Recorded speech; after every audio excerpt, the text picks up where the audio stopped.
ਆਉਣ ਤੇ ਆਪਣਾ ਕਲਾਮ ਚਲਾਉਣ ਤੇ ਦੇ ਨਾਲ ਨਾਲ ਉਹਨਾਂ ਨੂੰ ਅਸੀਂ ਪਦਮੇ ਸਾਂਝਾ ਪੰਜਾਬ ਵਿੱਚ ਜੀ ਆਇਆਂ ਵਾਸਤੇ ਜਨਾਬੇ ਮੀਆਂ ਮਕਬੂਲ ਅਹਿਮਦ ਬੱਟੀ ਸਾਹਿਬ।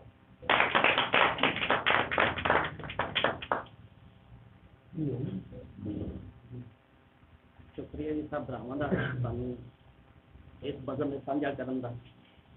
एक नात या शेर जी डूबती कश्ती को मेहरबानी। डूबती कश्ती को लहरों ने उछाला दिया।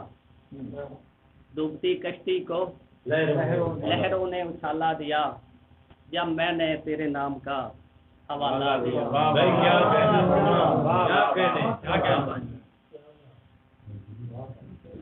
पंजाबी की कोशिश की थी मैं लिखण दी।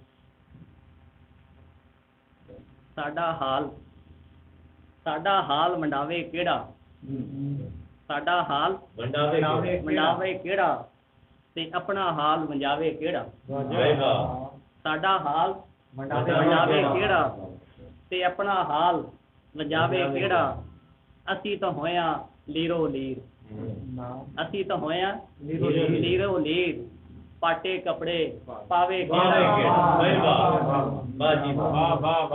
असी तो होया लीरो लीर पाटे कपड़े पावे केड़ा।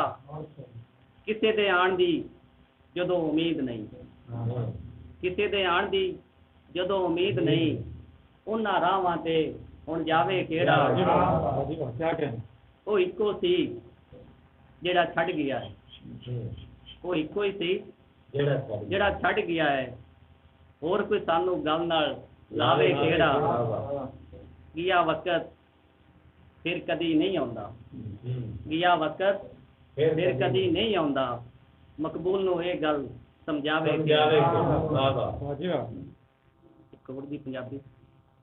ਅਫਸੋਸ ਤਾਂ ਇਸੇ ਗੱਲ ਦਾ ਹੈ, ਅਫਸੋਸ